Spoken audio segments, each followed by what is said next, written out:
Hello dear learners, I am here with you to discuss more about public finance.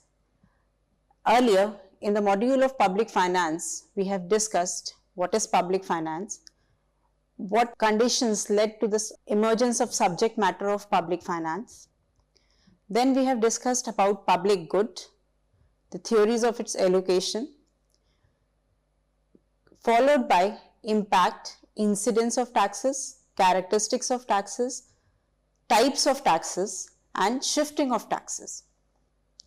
So, today in the course of Fundamentals of Economics and Financial Market, myself, Dr. Parul Jain from Department of Economics, DAV PG College, will further discuss that what the government should keep or what things the government keeps in mind when they design a system, because tax always involves an element of sacrifice, so that this sacrifice is minimum on the taxpayers. To discuss this, we have two principles, that is the benefit principle and the ability to pay principle. So let us start with the benefit principle. Benefit principle basically was existence in the capitalist economy, where Adam Smith wrote on this principle, and we can find in the earlier writings of Adam Smith that an equitable tax system is one, according to him, under which each taxpayer contributes in line with the benefit which he receives from the public services. So in a capitalist economy, the benefit principle stated by Adam Smith says that each taxpayer should contribute till the point where he receives the services in return, which you'll find very hard to trust today, because today the basic definition of taxation is tax is paid without any quid pro quo. However, at that point of time, the concept of benefit principle started with this thinking: those who receive greater benefit should pay more taxes.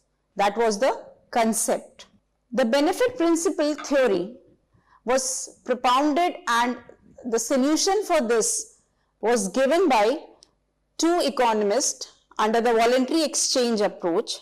One was the Lindahl's solution and the other one was Bowen's solution.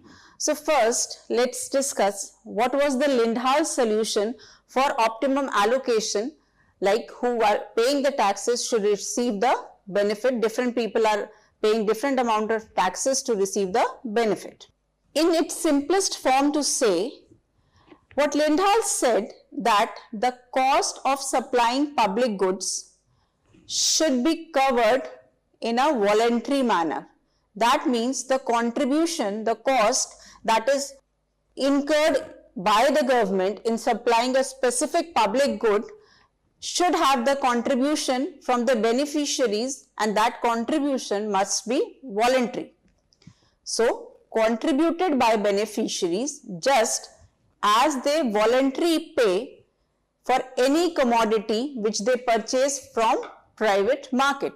That means, since when we go to the market, we purchase a private commodity, any good, private good that we purchase, that is of our choice, and we voluntarily pay for that particular private good.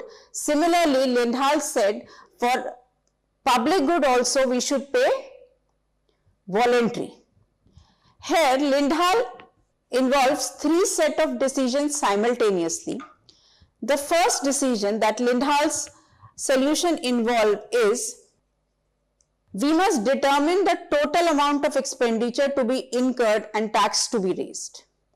That means for financing a public good, we should know, the government should know what is the total amount of expenditure that government will be incurring, and to manage this, what amount of tax, what amount of resources they need to raise to fund this.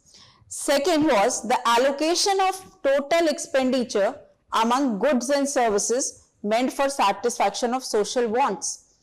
The total expenditure that the government would be incurring in various public goods should be in such a manner in goods and services that satisfy the collective wants, that satisfy the social wants, needs of the people in the economy.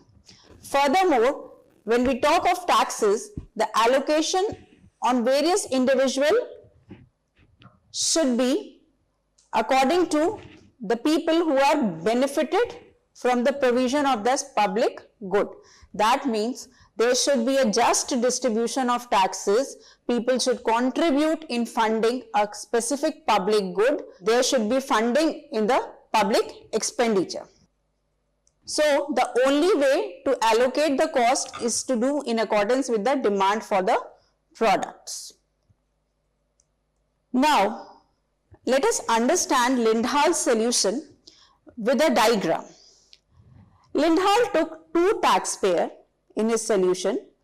One taxpayer is A and the other one is B.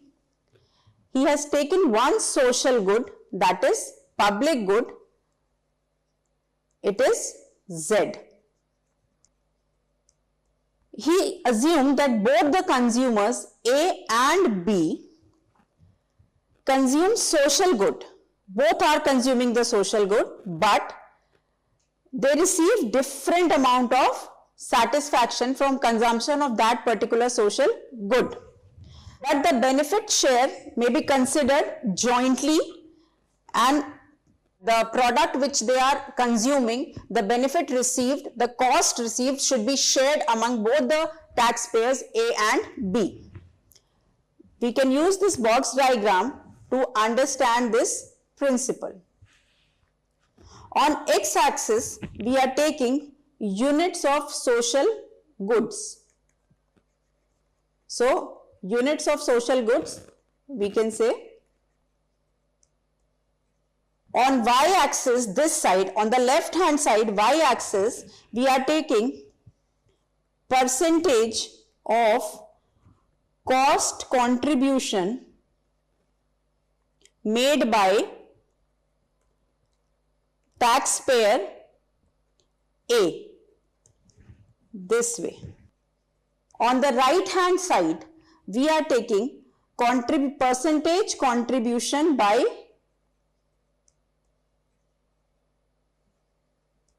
taxpayer B, this side.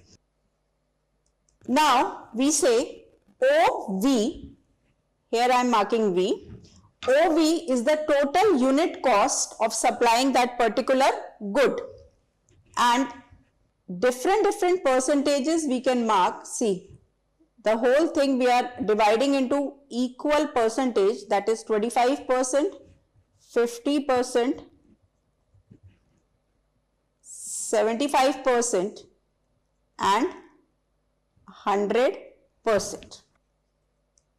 If we say this is the demand curve of A, small a is the demand curve of taxpayer A, and small b is the demand curve of taxpayer B. If the total output produced is OE, then what will happen?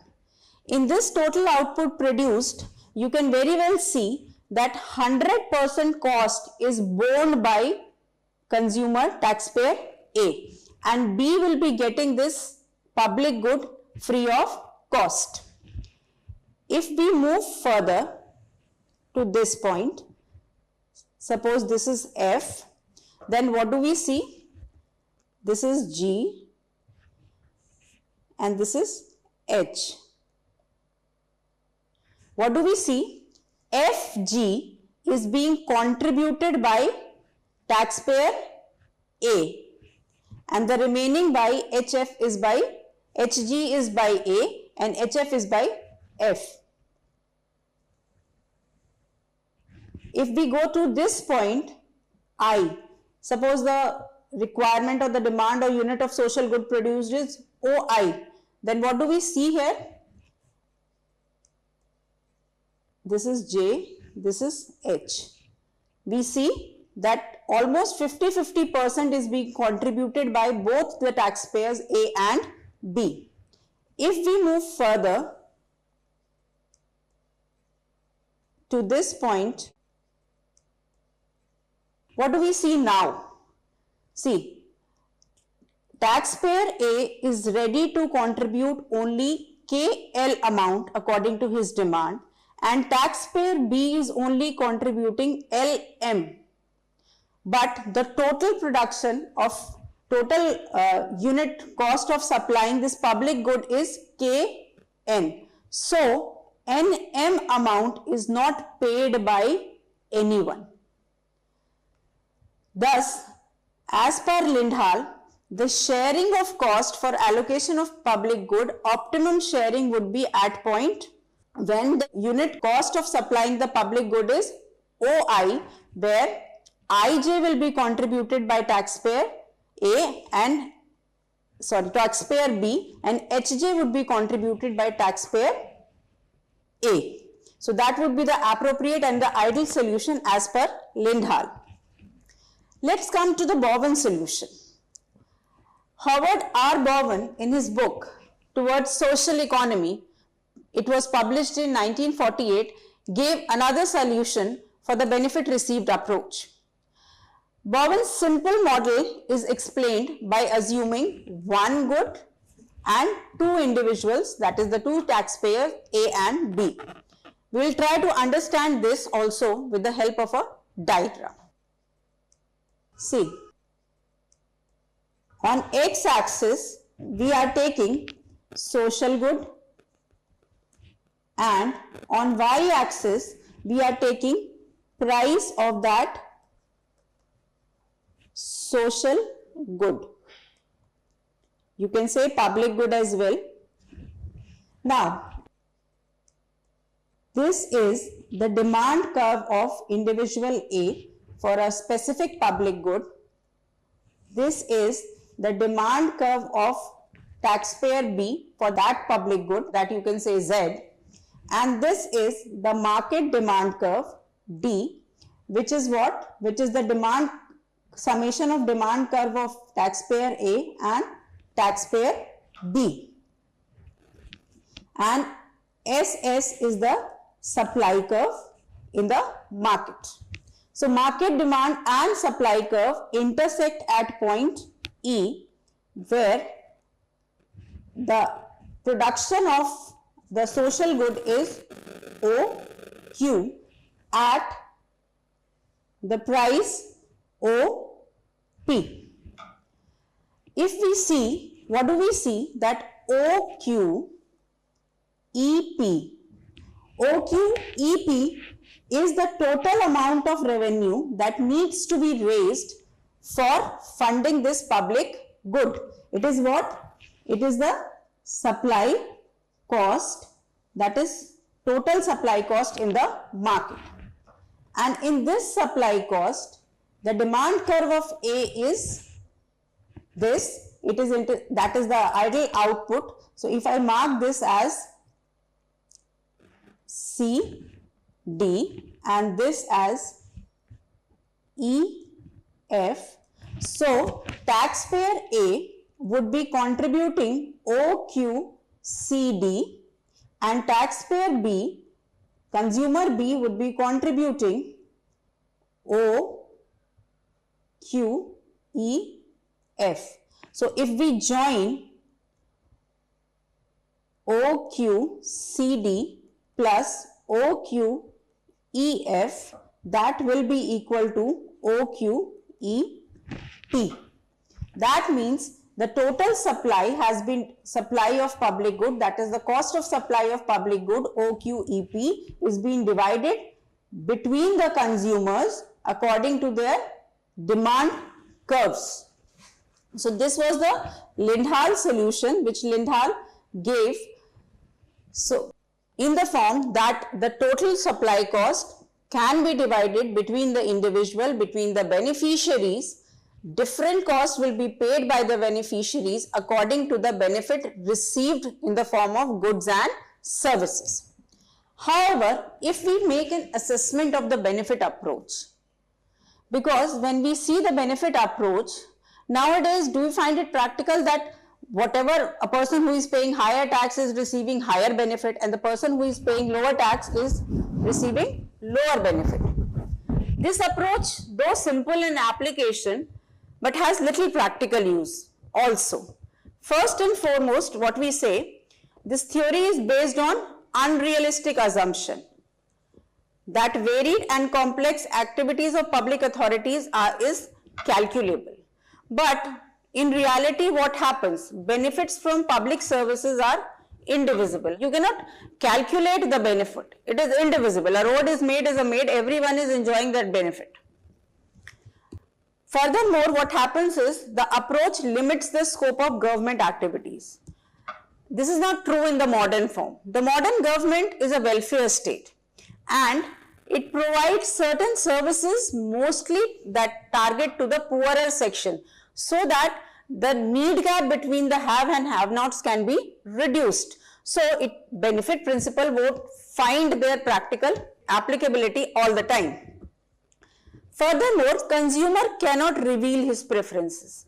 What it was said in the benefit principle that consumers are paying according to their satisfaction, but the consumer actually cannot reveal their preferences, cannot tell we want this and we don't want this every time. Why? Because many a times they are ignorant, they don't know. And second, what happens is, many times with a deliberate intention, people are not willing to express their views. Thus, authorities cannot judge them correctly every time. So, many a times it happens that there is a mismatch between the two. So, exactly the benefit principle 100% is not valid today, but it serves as a base, as an idea which was provided by Lindahl and Bowen. As an improvement to this benefit principle, another principle came which is more practical, which is more contemporary, is the ability to pay approach. Ability to pay approach serves as an ideal principle of appropriation of tax burden. See, it is very difficult for the government to decide an appropriate system structure of taxation so that the tax is distributed among every community in the whole economy. So this principle basically means that person who have same ability to pay should pay equal taxes, and the person who has greater ability should pay more taxes to the government than those who are less well off. Basically, in the earlier lectures, what we have talked of equity. More income, pay more taxes, less income, pay less taxes, and it should fulfill the horizontal and vertical equity criteria.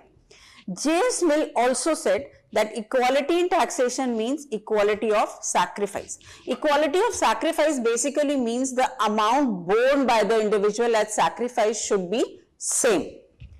Adam Smith, he was an exponent of ability to pay. He said that subjects of every state ought to contribute towards the support, and this support should be in proportion to their respective abilities.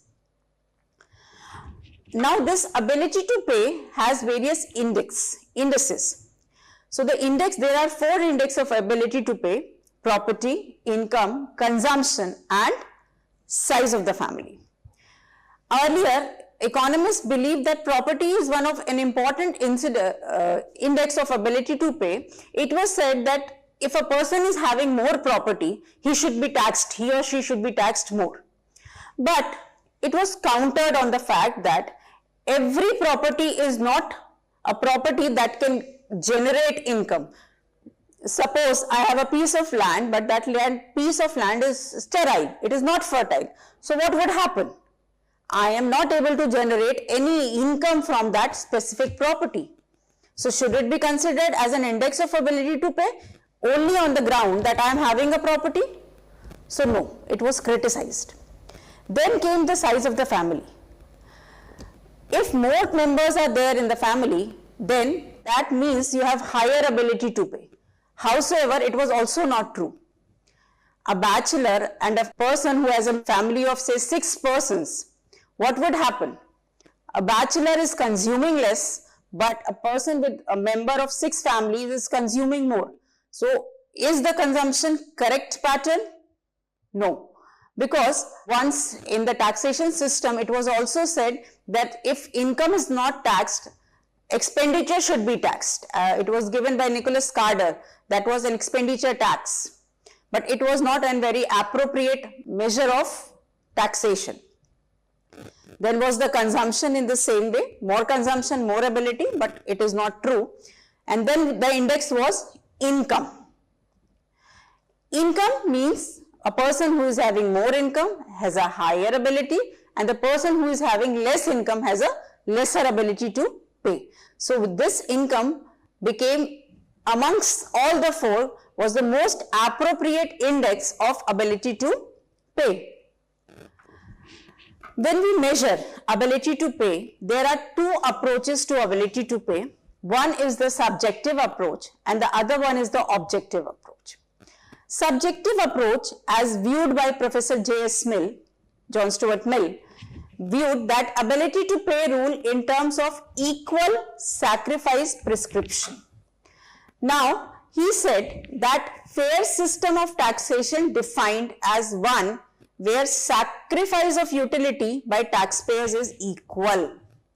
That means he emphasized on realization of horizontal equity as well as vertical equity. Means if there are four persons A, B, C, D and all of them are earning 50,000 rupees, irrespective of any other thing, income being the only criteria, all should be taxed similarly. Howsoever, if a person is earning 1 lakh rupees and the other is earning 50,000 rupees, higher tax rate should be imposed on the person who is earning 1 lakh rupees. To understand this, let's study the three principles that interpret this ability to pay in three different ways. One is equal absolute sacrifice, equal proportional sacrifice and equal marginal sacrifice. So let's deal with first principle, that is equal absolute sacrifice. Equal means same, absolute means a number, something as whole, and sacrifice means what we derive when we pay the taxes. What does this, to be simple, before going through this slide, let me make you understand. Equal absolute sacrifice means, suppose a tax of 5,000 rupees is imposed in absolute terms, then what would happen? A person who is earning, say, 25,000, a person who is earning 50,000 and a person who is earning 75,000. All three under equal absolute sacrifice will be paying 5,000 rupees as tax. All three are paying equal amount of tax, equal absolute sacrifice, but the incidence felt on all the three would be different. Same, the principle says that absolute amount of real burden due to payment of tax should be equal. This can be understood that U stands for utility, Y stands for your income, T stands for tax, G and H are two individuals, two taxpayers or taxpayers I am writing. So what equal absolute sacrifice says, that utility of income minus utility of income minus tax of individual G must be equal to utility of income minus tax of individual H. Then this principle would work. The second principle is equal proportional sacrifice. Basically, a rate is determined. Suppose 10% is set, that would be charged as tax from the income. So a person who is earning 25,000 would pay 10% of 25,000, who is earning 50,000 would pay 10% of 50,000, who is earning 75,000 would pay 10% of 75,000. That means that sacrifice should be proportional to the income rather than equal at all income levels. The rationale was that persons with greater income receive much more benefit from the society. So, if the utility of income minus utility of income minus tax divided by the total income of G is equal to H, then the equal proportional principle is understood. Then came the equi-marginal sacrifice or least aggregate sacrifice principle. Now this principle says the marginal utility. Now they are not concentrating on the utility but the marginal utility. That means addition to the total utility by paying an extra amount, what sacrifice we feel, or to be simple we can say the disutility with paying every penny of tax, an extra unit of a tax. It simply states that person should be taxed in such a manner that the total sacrifice for the society should be kept minimum. Therefore, it is called least aggregate sacrifice principle. It requires that marginal sacrifice, that is the marginal disutility arising of payment of last rupee spent, should be same for all persons. Means it can be written as mu y minus t by utility of y minus t of individual G should be equal to mu y minus t, that is the marginal utility, should be equal to of individual H. See, these all three principles can be understood in a very simple way also. So, what I was saying of principle of equi-marginal sacrifice, suppose there are 4 taxpayers A, B, C, D, and suppose the sacrifice imposed by different rupees on A, B, C, Ds is, I have given you with the help of a schedule. You see, A, B, C, D are the 4 taxpayers. With every rupee they are spending, first rupee, second rupee, third rupee, fourth rupee as tax what they are spending. When they are spending first rupee, A is having a sacrifice of 3 units, B 4, C 6 and D 7. On second rupee, A is having 4, then 5, then 7, then 9. So you will see that when each rupee is spent as tax, the sacrifice imposed in units is different for all the 4 individuals. So law of equi-marginal principle or sacrifice, what does this say?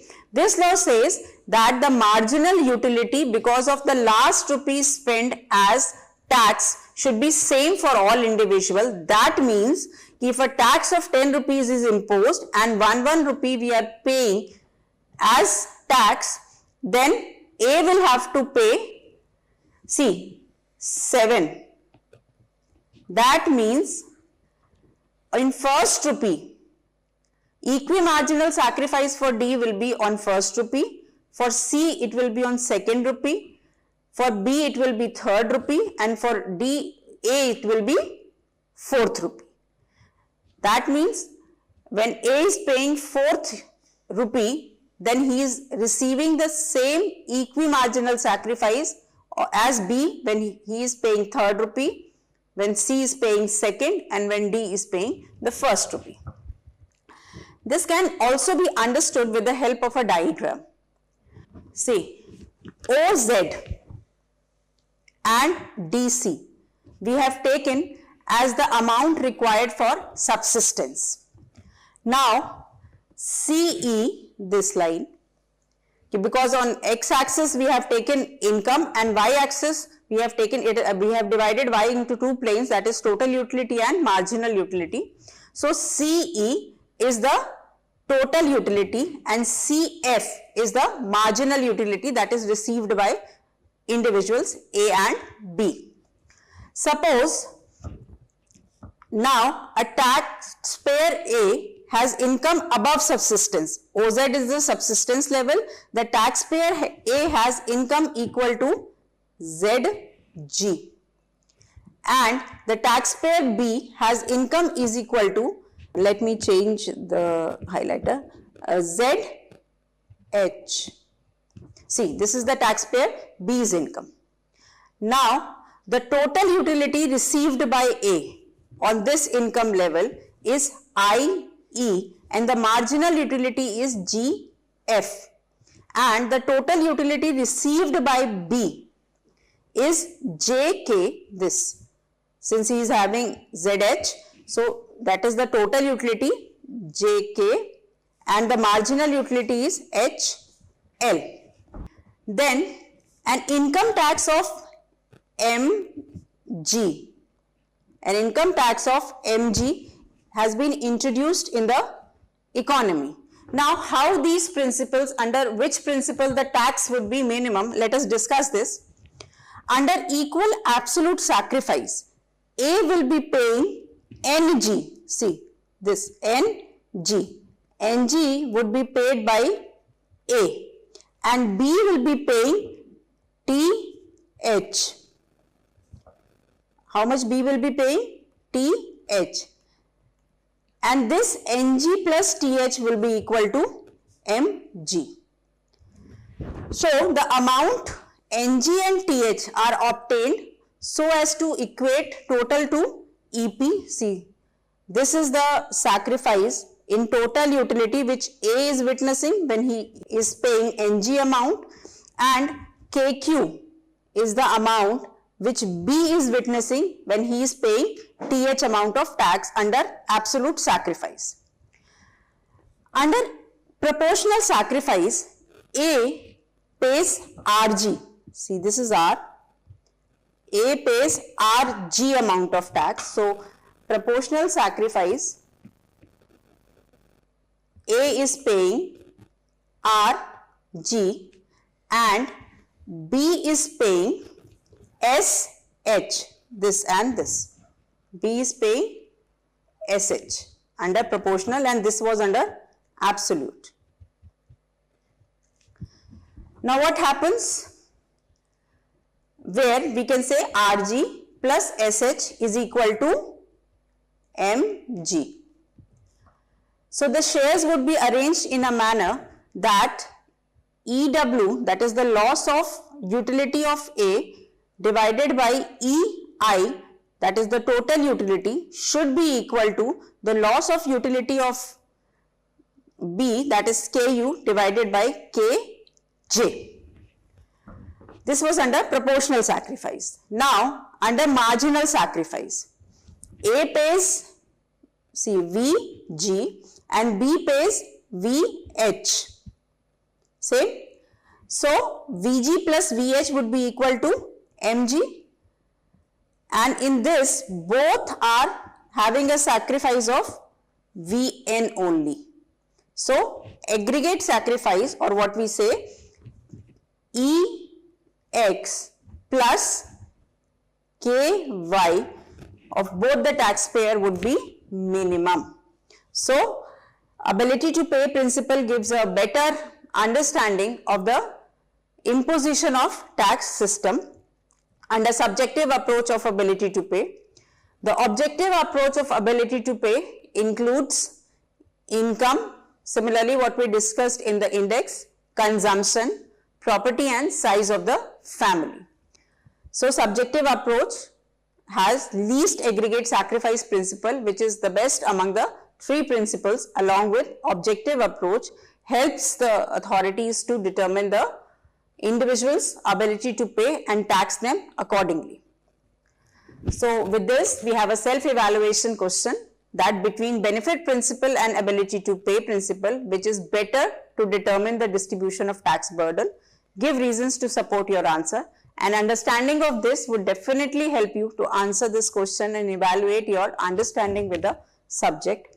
These are the suggested readings of Musgrave, Browning, Buchanan and Radhakrishnan that will help you to further enhance your understanding. So learners, thank you.